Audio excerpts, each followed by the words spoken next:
ચૂંટણીના ગરમાયેલા માહોલ વચ્ચે ગોંડલ તાલુકાની એક બેઠક પરથી હવે ગંભીર આક્ષેપો સામે આવ્યા છે. તે માત્ર મતદાન જ નહીં પરંતુ આખી ચૂંટણી પ્રક્રિયા જ પ્રશ્નચિહ્ન હેઠળ આવી ગઈ હોવાના દાવા કરવામાં આવી રહ્યા છે. ઉમેદવારીથી લઈને મતદાનના દિવસે દબાણ સુધીના મુદ્દાઓ ઉઠતા રાજકીય તાપમાન વધ્યું છે. હવે વિગતે વાત કરીએ શું છે સમગ્ર મામલો આ અહેવાલમાં. નમસ્કાર, હું ચિરાગ વર્ષાબેન, આપ જોઈ રહ્યા છો સ્વમાન.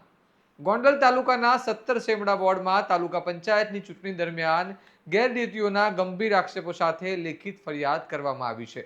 વિક્રમસિંહ જાડેજાએ ચૂંટણી અધિકારી અને જિલ્લા પોલીસ વડાને લેખિત અરજીમાં દાવો કર્યો છે કે સામેવાળા ઉમેદવારનું ફોર્મ નિયમ મુજબ ન હોવા છતાં સ્વીકારવામાં આવ્યું, જેને લઈને ચૂંટણી અધિકારીઓની ભૂમિકા પર પણ સવાલ ઊભા થયા છે અને આક્ષેપ છે કે યોગ્ય સમયે કાર્યવાહી ન થતાં આ મામલો વધુ ગંભીર બન્યો અને સમગ્ર પ્રક્રિયા પારદર્શક રહી નથી. ફરિયાદમાં વધુમાં જણાવાયું છે કે મતદાનના દિવસે કેટલાક વિસ્તારોમાં ભય અને દબાણનું વાતાવરણ ઊભું કરવામાં આવ્યું, મતદારોને પ્રભાવિત કરવાનો પ્રયાસ થયો તેમજ કેટલાક લોકોને મતદાનથી દૂર રાખવાના પ્રયાસો પણ થયા હોવાના આક્ષેપો કરવામાં આવ્યા છે. આ સાથે જ ઈવીએમ મશીનના ઉપયોગ અંગે પણ શંકા વ્યક્ત કરવામાં આવી છે, જે ચૂંટણી પ્રક્રિયાની વિશ્વસનીયતા માટે એક ગંભીર મુદ્દો ગણાય.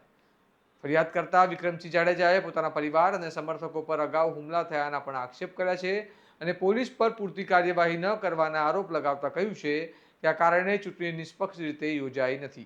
આ તમામ મુદ્દાઓને ધ્યાનમાં રાખીને ફરિયાદમાં માંગ કરવામાં આવી છે કે સમગ્ર મામલે નિષ્પક્ષ અને ઊંડાણપૂર્વક તપાસ કરવામાં આવે, દોષિતો સામે કડક કાર્યવાહી થાય અને જરૂર પડે તો આ બેઠક પર ફરી મતદાન યોજવામાં આવે. એકંદરે જોવામાં આવે તો આ કેસ માત્ર એક વોર્ડ પૂરતો સીમિત નથી પરંતુ સમગ્ર ચૂંટણી પ્રક્રિયાની પારદર્શિતા અને વિશ્વસનીયતા પર સવાલ ઊભા કરે છે.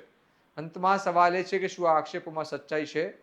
શું ચૂંટણી તંત્ર આ મામલે તટસ્થ તપાસ કરશે અને શું આ પ્રકારની ઘટનાઓ ભવિષ્યમાં અટકાવી શકાય?